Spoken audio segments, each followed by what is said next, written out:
Hello दोस्तों। आप किसी भी कम्पिटिटिव एग्ज़ाम की तैयारी कर रहे हैं, चाहे बिहार बीएसएससी या अन्य किसी भी एग्ज़ाम की तैयारी कर रहे हैं, तो आपके लिए वीडियो काफ़ी महत्वपूर्ण होने वाला है। मैं हर रोज़ आपको 50 प्रीवियस ईयर का क्वेश्चन करवाता हूं।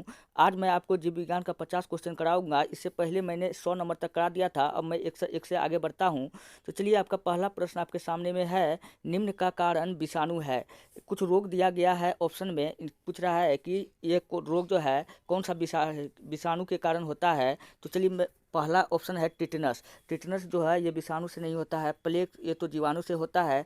रेबीज जो है ये विषाणु से होता है। अच्छा, क्वेश्चन पूछेगा कि रेबीज रोग हमें कब कब होता है। तो ये कुत्ता काटने से, जब आदमी को जब कुत्ता काट लेता है तो कौन सा रोग हो जाता है, तो रेबीज रोग हो जाता है। आप ये भी बात याद रखिएगा। अच्छा, विषाणु से और भी कुछ रोग है, मैं आपको बता देता हूँ। जैसे एड्स रोग जो है ये किसके कारण होता है, ये भी विषाणु के कारण ही होता है।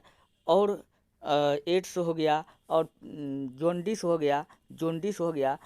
को हम लोग पीलिया के नाम से जानते हैं। किस नाम से जानते हैं, पीलिया के नाम से जानते हैं, या हेपेटाइटिस भी हम लोग कहते हैं। चलिए, हम लोग बढ़ते हैं नेक्स्ट प्रश्न की ओर। अगला प्रश्न आपके सामने में है।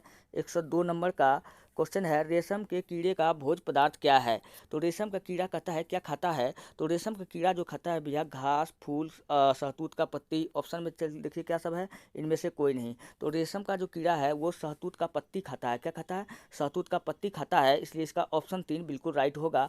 अच्छा, अगर आपसे पूछे कि भारत में कितने प्रकार का रेशम पाया जाता है, तो 4 प्रकार का पाया जाता है। कितना प्रकार का, 4 प्रकार का पाया जाता है। कौन कौन पूछेगा, तो आपको बनाना है मूंगा। क्या बताना है, मूंगा। मूंगा, ईड़ी। मूंगा हो गया, ईड़ी हो गया, और तसर हो गया, मारवाड़ी हो गया। तो ये सब रेशम का 4 प्रकार है। अच्छा, पूछेगा कि रेशम जो है हमको रेशम रेशम जो है कितने अवस्था में हमको प्राप्त होता है। तो रेशम जो है हमको 4 अवस्था में प्राप्त होता है। पहला को हम लोग कहते हैं अंडा। क्या कहते हैं, अंडा। दूसरा को कहते हैं लार्वा। दूसरा अवस्था क्या कहते हैं, लार्वा। तीसरा को हम लोग कहते हैं अंडा प्यूपा। क्या कहते हैं, प्यूपा। और चौथा अवस्था को हम लोग कहते हैं कोकून। क्या कहते हैं, कोकून। क्या कहते हैं, कोकून। अच्छा, लार्वा जो होता है ये रेशम का युवा अवस्था है। पूछेगा युवा अवस्था है, रेशम का युवा अवस्था कौन है, ये लार्वा है। और इसी नहीं नहीं सॉरी दोस्तों, प्यूपा जो है ये रेशम का युवा अवस्था है। थोड़ा मिस्टेक हो गया। ये प्यूपा क्या है, रेशम का युवा अवस्था है। यहाँ से हमको रेशम का प्राप्ति होता है, होने लगता है। तो प्यूपा अवस्था में ही रेशम का प्राप्ति होने लगता है। लेकिन अगर पूछे सबसे ज़्यादा रेशम की प्राप्ति हमको कब होता है, तो कोकून में। ये बूढ़ा अवस्था है। जब बूढ़ा हो जाता है तो ये ज़्यादा रेशम देता है। लेकिन देना कब प्रारंभ कर देता है, प्यूपा अवस्था में। तो चौथा अवस्था क्या था, कोकून था। चलिए, आपको क्वेश्चन समझ में आ गया होगा। फिलहाल इस क्वेश्चन का राइट आंसर क्या था, ऑप्शन 3 था। हम लोग बढ़ते हैं नेक्स्ट प्रश्न की ओर। अगला प्रश्न आपके सामने में है 103 नंबर का। निम्नलिखित में से कौन सा विटामिन घाव को भरने में सहायक होता है।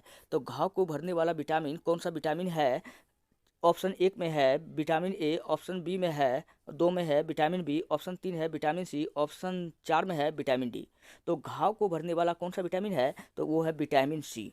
कौन है, विटामिन सी। अच्छा, विटामिन सी पूछेगा हमको किस में पाया जाता है, तो खट्टे पदार्थ में पाया जाता है। अगर पूछे सर्वाधिक विटामिन सी हमको किस में प्राप्त होता है, तो आंवला में पाया जाता है। इसलिए आंवला को हम लोग कहते हैं आंवला। हाँ, आंवला में पाया जाता है, संतरा में पाया जाता है। ये सब में क्या है, विटामिन सी पाया जाता है। अच्छा, पूछेगा कि दूध में ऐसा कौन सा विटामिन नहीं पाया जाता है, तो आपको बताना है विटामिन सी नहीं पाया जाता है। क्या नहीं पाया जाता है, विटामिन सी नहीं पाया जाता है। अच्छा, विटामिन सी का कमी से पूछेगा कौन सा रोग हो जाता है, तो स्कर्विक रोग होता है। कौन सा रोग होता है, स्कर्विक रोग होता है। ये भी बात आप याद रखिएगा। चलिए, हम लोग बढ़ते हैं नेक्स्ट प्रश्न की ओर। अगला प्रश्न आपके सामने में है 104 नंबर का कि सर्पदंश से शरीर का कौन सा भाग प्रभावित होता है। सांप जब डसता है, जब काटता है, तो पूछ रहा है कि ये शरीर का कौन सा भाग को प्रभावित करता है। ऑप्शन 1 में है मस्तिष्क, 2 में है तंत्रिका तंत्र, ऑप्शन 3 है फेफड़ा, ऑप्शन 4 है हृदय। तो दोस्तों, ये हमारा दिमाग जो होता है ना, जिसको हम लोग सुपर कंप्यूटर कहते हैं, तंत्रिका तंत्र को बर्बाद कर देता है। तो इस पे प्रभावित डालता है। इसलिए इसका ऑप्शन 2 बिल्कुल राइट होगा, तंत्रिका तंत्र। सांप के काटने पर शरीर का कौन सा भाग प्रभावित होता है, ये मस्तिष्क प्रभावित होता है। मस्तिष्क सॉरी, तंत्रिका तंत्र प्रभावित होता है।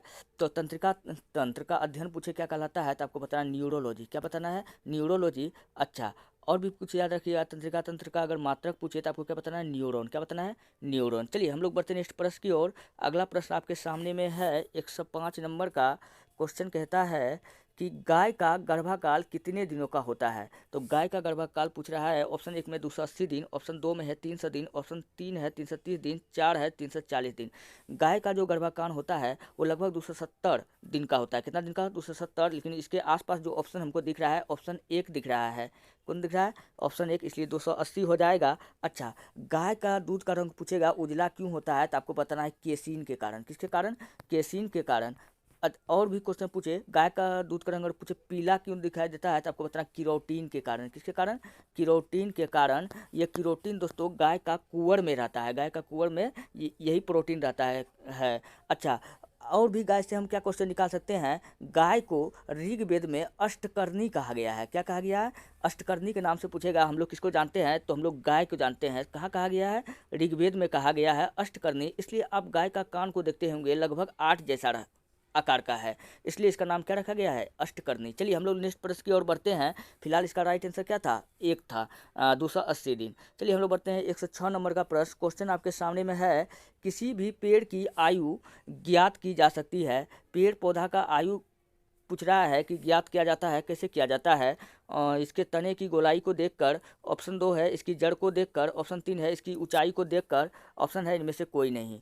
तो पेड़ पौधा की आयु जो ज्ञात किया जाता है तो इसका वलय को गिनकर किया जाता है। मान लेते हैं ये कोई पेड़ है, तो इसमें ये जो गोलाकार भाग होता है ये वलय, ये जिसको हम लोग गोलाई कहते हैं, इसी को गिन कर करके पेड़ पौधा का आयु ज्ञात किया जाता है। इसलिए हम लोग इसका ऑप्शन 1 इसका बिल्कुल राइट होगा। अच्छा, जब पूछेगा कि जानवर का एज, बकरी खस्सी बकरी की आप लोग देखते होंगे, उसका एज को कैसे पता किया जाता है, तो उसका सींग में जो वलय होता है उसको गिन करके, सींग में जो छल्ला होता है उतना छल्ला को गिन करके किया जाता है। अच्छा, जो जानवर का अगर सींग नहीं है तब उसका पैर का नाखून गिन करके उसका आयु का पता लगाया जा सकता है। चलिए मैंने आपको बताया। नेक्स्ट प्रश्न की ओर हम लोग बढ़ते हैं। 106 नंबर का प्रश्न हो गया। 107 नंबर का, पौधे को मिट्टी में गड़ते हैं और डैश डैश पौधे के प्रकाश संश्लेषण का स्थल है। पौधा का जो प्रकाश संश्लेषण का स्थल है वो क्या है, क्या रहता है, मिट्टी में। पौधे को मिट्टी में गाड़ते हैं, क्या रहता है, पौधा का कौन सा भाग गाड़ते हैं, जड़ को गाड़ते हैं। और पत्ता में क्या होता है, प्रकाश संश्लेषण का क्रिया होता है। तो देखिए जड़ पत्ता कहाँ दिख रहा है, ऑप्शन में, ऑप्शन 3 में दिख रहा है। तो ऊपर में भरा जाएगा जड़ और नीचा में भरा जाएगा पत्ता। समझ में आ गया, तो इसलिए इसका ऑप्शन 3 बिल्कुल राइट। चलिए हम लोग बताएं इस प्रश्न की ओर। 108 नंबर का प्रश्न आपके सामने में है, मानव शरीर की सबसे बड़ी ग्रंथि क्या है। मानव शरीर का सबसे बड़ा ग्रंथि पूछे तो आपको बताना है यकृत, जिसको हम लोग लीवर के नाम से जानते हैं। किस नाम से जानते हैं, लीवर के नाम से जानते हैं। इसका वजन पूछे तो 1.5 से 2 kg के बीच में होता है। अच्छा, अगर पूछे मानव शरीर का सबसे बड़ी मिश्रित ग्रंथि, मिश्रित पूछे तब आपको लगाना है अग्नाशय। अगर मिश्रित पूछेगा तब अग्नाशय, सबसे बड़ा पूछे तो लीवर यानी यकृत। अच्छा, अगर पूछे कि सबसे लंबा ग्रंथि, मानव शरीर का पूछेगा कि सबसे लंबा ग्रंथि कौन है, तब बताना है आपको तंत्रिका तंत्र। क्या बताना है, तंत्रिका तंत्र। चलिए फिलहाल इसका राइट आंसर क्या था, लीवर था। चलिए हम लोग बढ़ते हैं नेक्स्ट प्रश्न की ओर। अगला प्रश्न आपके सामने में है, काफ़ी जानदार प्रश्न है। 109 नंबर का, प्रकाश संश्लेषण की क्रिया होती है। प्रकाश संश्लेषण की क्रिया होती है, ऑप्शन 1 है फूलों में, ऑप्शन 2 है पत्तों में, ऑप्शन 3 है तनों में, ऑप्शन 4 है जड़ों में। तो प्रकाश संश्लेषण की क्रिया पूछ रहा है किस में होता है, तो प्रकाश संश्लेषण की क्रिया किस में होगा, तो पत्तों में होगा। तो इसलिए इसका ऑप्शन 2 क्या होगा, राइट होगा। चलिए हम लोग बढ़ते हैं नेक्स्ट प्रश्न की ओर। 110 नंबर का प्रश्न है आपके सामने में, मानव शरीर की सबसे लंबी हड्डी है। तो मानव शरीर का पूछा सबसे लंबी हड्डी, हम लोग कई बार पढ़ते आ रहे हैं कि मानव शरीर का जो सबसे लंबा हड्डी होता है वो जांग का हड्डी होता है। कौन होता है, जांग का हड्डी होता है। पूछेगा इसका नाम क्या है, तो आपको बताना फीमर। क्या नाम है, फीमर नाम है। इसलिए इसका ऑप्शन 1 बिल्कुल राइट होगा। चलिए मैं थोड़ा सा और भी बताता हूँ। सबसे छोटा हड्डी पूछेगा कि मानव शरीर का सबसे छोटा हड्डी, तो आपको बताना है कान का हड्डी। क्या बताना है, कान का हड्डी। और ये कान का हड्डी जो है 3 भाग में बटा है या 3 प्रकार का होता है। पहला को कहते हैं मैलियस। क्या कहते हैं, मैलियस। दूसरा को कहते हैं इनकस। क्या कहते हैं, इनकस। दूसरा कहते हैं इनकस। चौथा को कहते हैं स्टेपिस। क्या कहते हैं, स्टेपिस। दोस्तों यही स्टेपिस है मानव शरीर का सबसे छोटा हड्डी, जो कहाँ पाया जाता है, कान में पाया जाता है। आप लोग समझ में उम्मीद करते हैं कि आपको समझ में आ गया होगा। अच्छा, कुछ पैर का हड्डी पूछेगा, टिबिया और फिबुला कहाँ का हड्डी है, तो आपको बताना है ये पैर का हड्डी है। दोस्तों फिलहाल अगर आपको इस वीडियो संबंधित अगर आपको PDF चाहिए तो आप जाइए हमारे टेलीग्राम चैनल पर, वहाँ पर आप सर्च कीजिए इतिहास की दुनिया 99, ITIHAS इतिहास KIDUNIYA 99। वहाँ से आप इस वीडियो का PDF प्राप्त कर सकते हैं। पहले से भी मैंने काफ़ी ज़्यादा PDF वहाँ पर डाला हुआ है। चलिए बढ़ते हैं नेक्स्ट प्रश्न की ओर। अगला प्रश्न आपके सामने में है 1 से 11 नंबर का, चावल का दाना है। तो चावल का दाना है, पूछ रहा है एक बीज। अच्छा, दूसरा नंबर में ऑप्शन में है एक बीजीय फल, तीसरा नंबर में है बहुबीजीय फल, चौथा में है इनमें से कोई नहीं। तो चावल जो है खरीफ फसल है। पहला बात तो आप यही याद रखिएगा, चावल कैसा फसल है, ये खरीफ फसल है। अच्छा, ये क्या होता है, एक बीजीय फल होता है या बहुबीजीय फल होता है। तो मैंने बताया कि जो पुष्प होता है ये 2 भाग में बटा था, जिसको हम लोग कहते थे नग्न बीजी और अनग्न बीजी। तो इसका राइट आंसर क्या हो जाएगा, ऑप्शन 2 हो जाएगा। क्या हो जाएगा, एक बीजीय फल हो जाएगा। अच्छा, चावल का उत्पादन करने के लिए, चावल और गेहूं का उत्पादन करने के लिए पूछेगा कि हमने कौन सा क्रांति किया था, तो हरित क्रांति किया था। कौन सा क्रांति किया था, हरित क्रांति किया था। कुछ जैसे कहे पंकज, सुषमा, पूसा 1460 दोस्तों, ये सब चावल का क्या है, प्रकार है। ये सब चावल का प्रकार है, आप ये भी बात याद रखिएगा। चलिए हम लोग बढ़ते हैं नेक्स्ट प्रश्न की ओर। अगला क्वेश्चन है 112 नंबर का, किस पौधे में बीज होता है लेकिन फल नहीं होता है। तो किस पौधे में बीज होता है लेकिन फल नहीं होता है, तो अनग्न बीजी पौधा। तो अनग्न बीजी पौधा में क्या होता है, फल नहीं होता है। तो इसलिए इसका राइट आंसर हो जाएगा अनग्न। इसमें कौन आता है, इसमें आता है साइकस। क्या आता है, साइकस आता है। इसलिए इसका ऑप्शन 4 बिल्कुल राइट होगा। दोस्तों साइकस को हम लोग कहते हैं जीवित जीवाश्म। क्वेश्चन पूछेगा कि जीवित जीवाश्म हम लोग किसको कहते हैं, तो आपको बताना है साइकस को। चलिए हम लोग बढ़ते हैं, फल नहीं होता है। चलिए नहीं, क्वेश्चन क्या कहता है, किस पौधे में बीज होता है लेकिन फल नहीं होता है, तो साइकिल, हाँ सही है क्वेश्चन। चलिए हम लोग बढ़ते हैं नेक्स्ट प्रश्न की। 113 नंबर का क्वेश्चन है, निम्न में से किस पौधे का फूल भूमि के नीचे पाया जाता है। किस पौधे का फल जो है ये भूमि के नीचे पाया जाता है। तो गाजर, आलू तना है। क्या है, आलू तना है। अच्छा, गाजर, ये गाजर भी नहीं होगा। ये गाजर तो, आलू तो फलों में है। मूली, ये तो फल नहीं है। ये मूंगफली हो जाएगा इसका राइट आंसर। क्या हो जाएगा, मूंगफली इसका राइट आंसर हो जाएगा। अच्छा, तना वाला को कुछ का आप याद कर लीजिए। आलू बोले या हल्दी बोले या प्याज बोले या लहसुन बोले, ये सब पूछेगा क्या है, तो आपको बताना है ये सब तना है। चलिए हम लोग बढ़ते नेक्स्ट प्रश्न की ओर। 113 नंबर का हो गया। 14 नंबर का प्रश्न आपके सामने में है, मटर पौधा है। मटर का पौधा क्या है। ऑप्शन 1 है पुष्प है, ऑप्शन 1 है शाक है, ऑप्शन 3 है झाड़ी है, इनमें से कोई नहीं। मटर का पौधा जो है वो शाक है। क्या है, शाक है। इसलिए इसका ऑप्शन ए बिल्कुल राइट होगा। अच्छा, मटर का पौधा पर जो प्रयोग किया था, कौन किया था, तो किसने किया था। मटर का पौधा पर जो आनुवांशिकी का पता लगाया था, किसने लगाया था, मेंडल ने। किसने लगाया था, ग्रेगर जॉन मेंडल ने। किसने लगाया था, मटर के पौधे पर आनुवांशिकी का पता किसने लगाया था, ग्रेगर जॉन मेंडल ने। आप ये भी बात याद रखिएगा। अगर पूछे आनुवांशिकी का पिता कौन है, तो आपको बताना है ग्रेगर जॉन मेंडल। चलिए हम लोग बढ़ते हैं नेक्स्ट प्रश्न की ओर। अगला प्रश्न आपके सामने में 115 नंबर का क्वेश्चन है, येलो केक नामक जिस वस्तु की सीमा पार तस्करी की जाती है वह है। मतलब येलो केक के नाम से हम लोग किसको जानते हैं, पीला केक हम लोग किसको कहते हैं। दोस्तों पीला केक जो है हम लोग कहते हैं यूरेनियम को। किसको कहते हैं, यूरेनियम को कहते हैं। देखिए यूरेनियम कहाँ आपको ऑप्शन में दिख रहा है, तो ऑप्शन 2 में दिख रहा है। तो आज के बाद याद रखिएगा कि येलो केक यानी पीला केक हम लोग किसको कहते हैं, यूरेनियम को कहते हैं। अच्छा, एक क्वेश्चन यूरेनियम से और आप याद रख लीजिएगा। यूरेनियम का अयस्क पूछे कौन क्या है, तो आपको बताना है पिच ब्लेड। क्या बताना है, पिच ब्लेड। यूरेनियम का अयस्क का नाम क्या है, पिच ब्लेड। चलिए अब मैंने आपको बता दिया। चलिए नेक्स्ट प्रश्न की ओर हम लोग बढ़ते हैं। अगला 116 नंबर का प्रश्न आपके सामने में है, किस मौसम में वसा की अधिक आवश्यकता होती है। किस मौसम में वसा मतलब तेल जो होता है, तो किस मौसम में होता है, तो वो होता है शीत ऋतु में। कब होता है, शीत ऋतु में।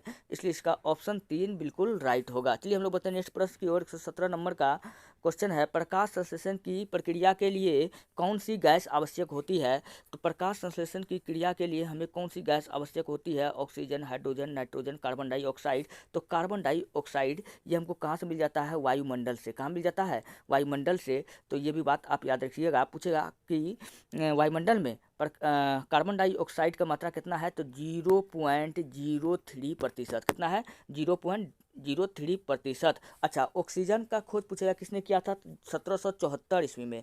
1774 ईस्वी में जोसेफ प्रिस्टले ने किया था। आप ये भी बात याद रखिएगा। चलिए हम लोग बढ़ते हैं नेक्स्ट प्रश्न की ओर। अगला प्रश्न आपके सामने में है 118 नंबर का। स्थानीय जंतु जो उड़ सकता है, कहता है कि वो कौन सा जंतु है जो उड़ सकता है, तो उड़ता कौन है? मोर, नहीं, पेंगुइन। पेंगुइन ये पक्षी नहीं उड़ता है। ये शुतुरमुर्ग, हाँ, ये सबसे बड़ा पक्षी है। क्या है? सबसे बड़ा पक्षी। सबसे बड़ा पक्षी पूछे कौन है, तो शुतुरमुर्ग। अच्छा, पूछे सबसे बड़ा कोशिका किसका होता है, तो आपको पता है शुतुरमुर्ग का अंडा। किसका? शुतुरमुर्ग का अंडा। पूछे कितना केजी का होता है, 2 केजी का होता है। एक वो खा लीजिएगा, पूरा पेट भर जाएगा। चमगादड़, पूछे चमगादड़, तो इसका राइट आंसर क्या हो जाएगा? स्थानीय जंतु जो उड़ सकता है, कौन कौन कौन इसका आंसर होगा? चमगादड़। चमगादड़। दोस्तों पूछेगा चमगादड़ कौन सा तरंग उत्सर्जित करता है, तो आपको बताना है प्रासरव तरंग। कौन सा? प्रासरव तरंग। चलिए हम लोग बढ़ते हैं नेक्स्ट प्रश्न की ओर। अगला प्रश्न आपके सामने में है 119 नंबर का। जब दूध दही में परिवर्तित होती है तो उसके खट्टेपन की वजह होती है। दूध से दही बनना, पूछेगा पहला तो ये किस परिवर्तन है, तो ये रासायनिक परिवर्तन है। अच्छा, इसमें खट्टापन आ जाता है एसिटिक एसिड के कारण, टार्टेरिक एसिड के कारण, साइट्रिक एसिड नहीं। दूध में हमको पता है लैक्टिक अम्ल पाया जाता है। क्या पाया जाता है? लैक्टिक एसिड के कारण दूध में क्या होता है? खट्टापन आ जाता है। दूध का शुद्धता पूछे किससे मापा जाता है, आपको बताना है लेक्टोमीटर से। किससे मापा जाता है? लेक्टोमीटर से मापा जाता है। अच्छा, दूध में पूछे कौन सा विटामिन नहीं पाया जाता है, तो विटामिन सी नहीं पाया जाता है, क्योंकि विटामिन सी खट्टा होता है, दूध में खट्टा थोड़ी ना है। और पूछेगा क्या पूछेगा, दूध से दूध का रंग उजला क्यों है, तो आपको बताना है केसिन के कारण। पीला क्यों है, तो कैरोटीन के कारण। इतना बात आप याद रखिएगा। चलिए हम लोग बढ़ते हैं नेक्स्ट प्रश्न की ओर। अगला प्रश्न आपके सामने में है 120 नंबर का प्रश्न। शानदार प्रश्न है, काफ़ी शानदार प्रश्न है। पानी का सबसे शुद्ध रूप इनमें से कौन सा है? पानी का सबसे शुद्ध रूप, दोस्तों पानी का जो सबसे शुद्ध रूप है ना, वो वर्षा का जल जो है सबसे शुद्ध जल है। वर्षा का जल पूछेगा सबसे शुद्ध जल है। ये बात आप याद रखिएगा। लेकिन ये पीने योग्य जल नहीं है। क्या है?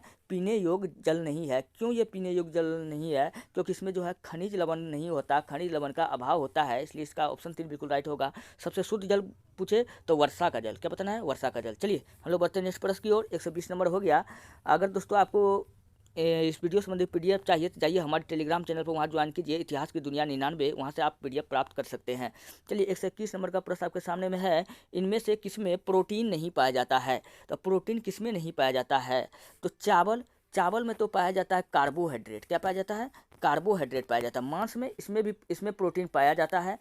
अंडा में भी पाया जाता है। अंडा में पूछेगा कौन सा प्रोटीन पाया जाता है, तो आपको बताना एल्ब्यूमिन। क्या बताना है? एल्ब्यूमिन। एल्ब्यूमिन जो उजा नहीं रहता है, तो अंडा का ऊपर वाला भाग, उसको कहते हैं एल्ब्यूमिन। क्या कहते हैं? और जो पीला वाला होता है वो होता है वसा। क्या होता है? वो वसा होता है। वो खाएगा तो हुमच के मोटा हो जाएगा। अच्छा, अंडा का अध्ययन पूछे क्या कहलाता है, तो आपको बताना है ओलॉजी। क्या बताना है? ओलॉजी। अच्छा, अंडा का खोल पूछेगा किससे बना होता है, तो आपको बताना है कैल्शियम कार्बोनेट का। अंडा का खोल पूछेगा किससे बनता है, तो कैल्शियम कार्बोनेट का। आप ये भी बात याद रखिएगा। अंडा में पूछे कौन सा विटामिन पाया जाता है, तो एल्ब्यूमिन, विटामिन नहीं, एल्ब्यूमिन नामक प्रोटीन पाया जाता है। हाँ, चलिए हम लोग बढ़ते हैं नेक्स्ट प्रश्न की ओर। अगला प्रश्न है, दाल में तो जानबे करते हैं प्रोटीन होबे करता है। अगला प्रश्न है 122 नंबर का।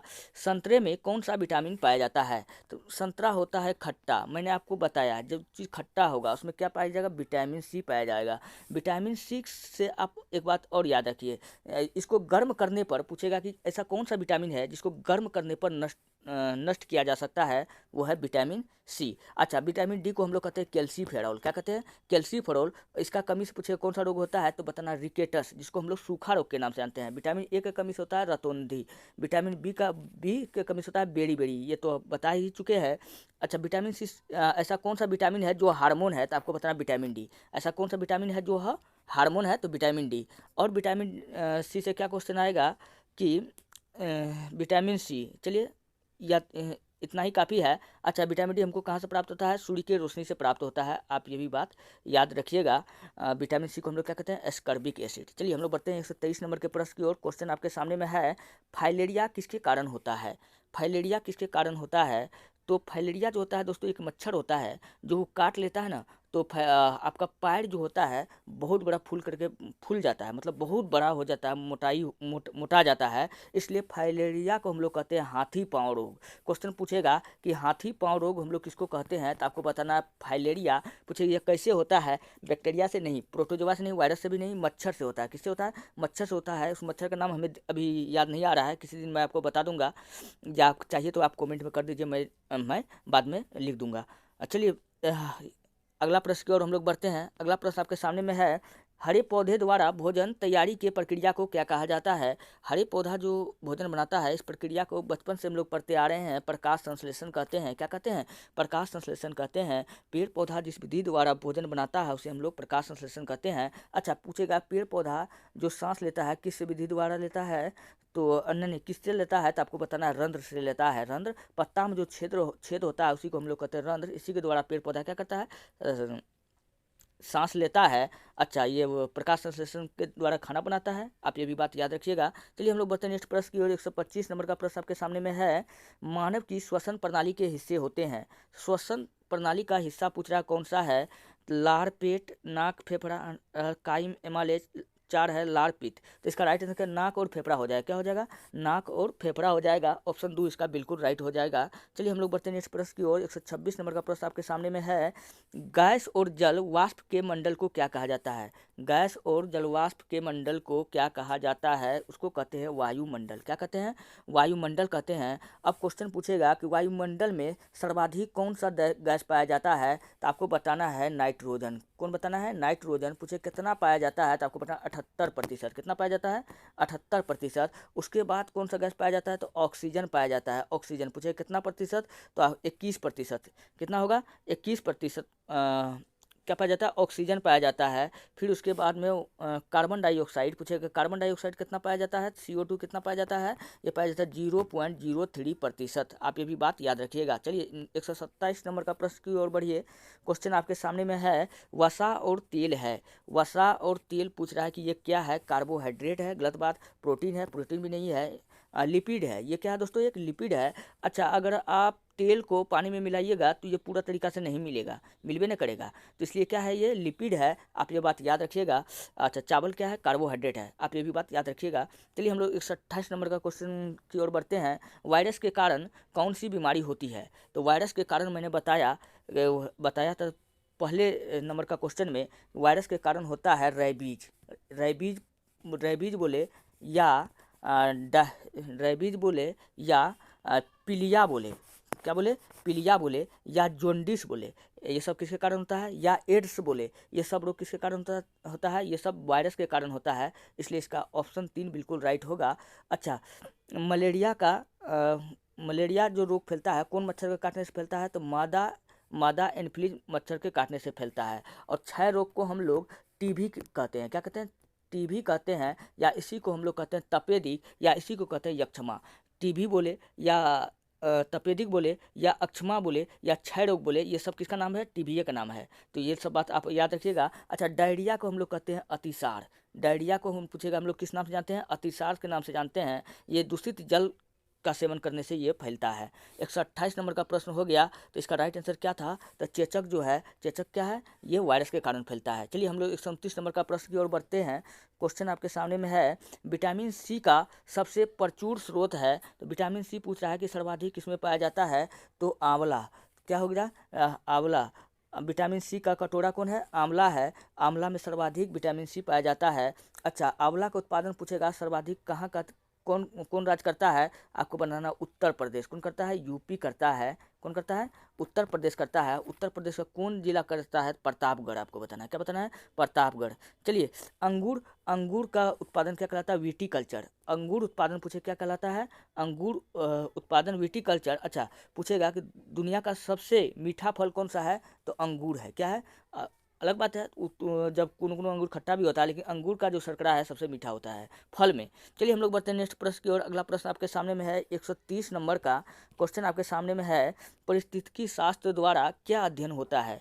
परिस्थितिकी शास्त्र द्वारा कोशिका का गठन होता है। क्वेश्चन 2 है, जीवों और अपने वातावरण के बीच संबंध को दर्शाता है। इसका राइट आंसर हो जाएगा ऑप्शन 2, जीवों और अपने वातावरण के बीच को संबंध जो दर्शाता है पारिस्थितिकी शास्त्र के द्वारा दर्शाया जाता है, इसलिए इसका ऑप्शन 2 बिल्कुल राइट होगा।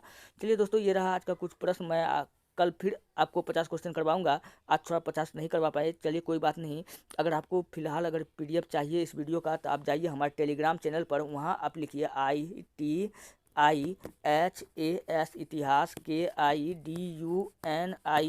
इतिहास की दुनिया 99, वहाँ से आप PDF प्राप्त कर सकते हैं। मैंने कई सारा PDF पहले भी डाल चुके हैं। मिलते हैं नेक्स्ट वीडियो में। धन्यवाद। तब तक आप स्वस्थ रहिए, मस्त रहिए।